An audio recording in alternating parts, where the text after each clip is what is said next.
अस्सलाम वालेकुम dear student, 2024 के अंदर जो एफएसी मैथमेटिक्स पार्ट 1 का जो हमारे पास पेपर होगा, आज उसकी हम पेयरिंग स्कीम को डिस्कस करते हैं।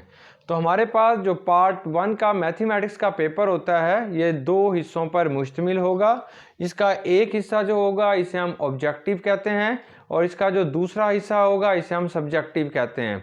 अब हमारे पास जो ऑब्जेक्टिव होगा इसमें 20 एमसीक्यूज़ यानी हिस्सा मारूजी होता है, 20 एमसीक्यूज़ दिए जाएंगे।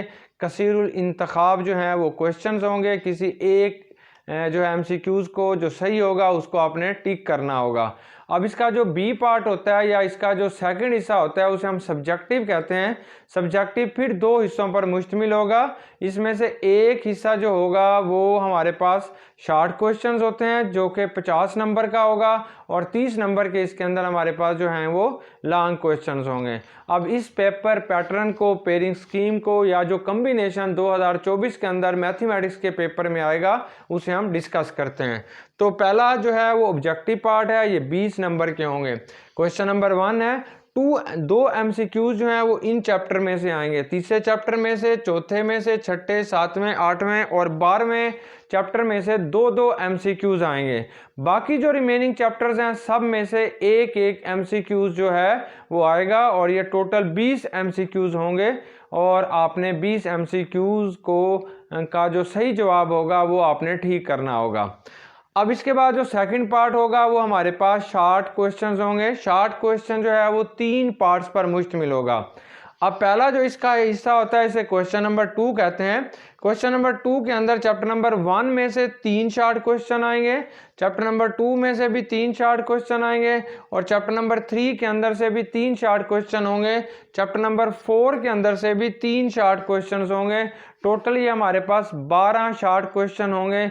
आपने 8 शॉर्ट क्वेश्चंस का जवाब देना है और ये 16 नंबर का हमारे पास क्वेश्चन नंबर 2 होगा, क्योंकि आपने 8 शॉर्ट क्वेश्चन का आंसर देना है और हर शॉर्ट क्वेश्चन जो है वो 2 मार्क्स के होंगे, तो ये 16 मार्क्स का होगा।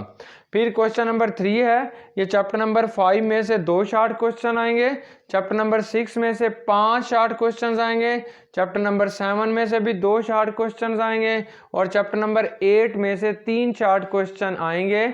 और इस तरीके से ये भी हमारे पास 12 शॉर्ट क्वेश्चन बनते हैं और आपने 8 शॉर्ट क्वेश्चंस का आंसर लिखना होगा। ये जो क्वेश्चन नंबर 3 है इसके भी टोटल मार्क्स जो होंगे वो 16 होंगे। अब नेक्स्ट हमारे पास क्वेश्चन नंबर 4 आता है। क्वेश्चन नंबर 4 में चैप्टर नंबर 9 में से 3 शॉर्ट क्वेश्चन आएंगे, चैप्टर नंबर 10 में से भी 3 शॉर्ट क्वेश्चन आएंगे, चैप्टर नंबर 11 में से 1 शॉर्ट क्वेश्चन आएगा, चैप्टर नंबर 12 में से 3 शॉर्ट क्वेश्चन आएंगे और चैप्टर नंबर 13 में से 1 शॉर्ट क्वेश्चन आएगा। और इस तरीके से ये हमारे पास जो है 13 शॉर्ट क्वेश्चन होंगे, 13 शॉर्ट क्वेश्चन होंगे और आपने 9 शॉर्ट क्वेश्चंस के आंसर लिखने होंगे और ये वाला जो हिस्सा होगा ये 18 मार्क्स का होगा। यानी क्वेश्चन नंबर 4 जो होगा ये 18 मार्क्स का होगा, क्वेश्चन नंबर 3 16 का होगा, क्वेश्चन नंबर 2 जो होगा वो भी 16 का होगा और टोटल नंबर ये हमारे पास 50 बनेंगे।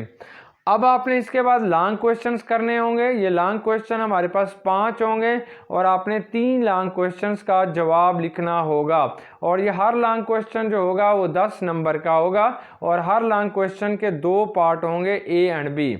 अब क्वेश्चन नंबर 5 जो है वो चैप्टर नंबर 3 और 4 में से आएगा। ए पार्ट जो है वो चैप्टर नंबर 3 में से होगा और इसका बी पार्ट चैप्टर नंबर 4 में से होगा। क्वेश्चन नंबर 6 जो होगा ये चैप्टर नंबर 5 और 6 में से होगा। ए पार्ट चैप्टर नंबर 5 से होगा और बी पार्ट चैप्टर नंबर 6 से होगा। फिर क्वेश्चन नंबर 7 होगा, इसका ए पार्ट चैप्टर नंबर 7 में से होगा और बी पार्ट चैप्टर नंबर 8 में से होगा। फिर क्वेश्चन नंबर 8 होगा, इसमें चैप्टर 9 और 10 होंगे। ए पार्ट चैप्टर 9 से होगा, बी पार्ट चैप्टर 10 से होगा। फिर लास्ट क्वेश्चन जो है ये क्वेश्चन नंबर 9 होगा, इसका ए पार्ट चैप्टर नंबर 12 में से होगा और इसका बी पार्ट जो होगा वो चैप्टर 13 में से होगा। डियर स्टूडेंट, अगर आप इस पेयरिंग स्कीम को, कम्बिनेशंस को या इस पेपर पैटर्न के मुताबिक अगर आप तैयारी करेंगे तो 2024 के अंदर जो एनुअल एग्ज़ाम होगा उसमें इंशाल्लाह आपके पूरे के पूरे नंबर आएंगे। Best wishes and good luck for you in annual exam.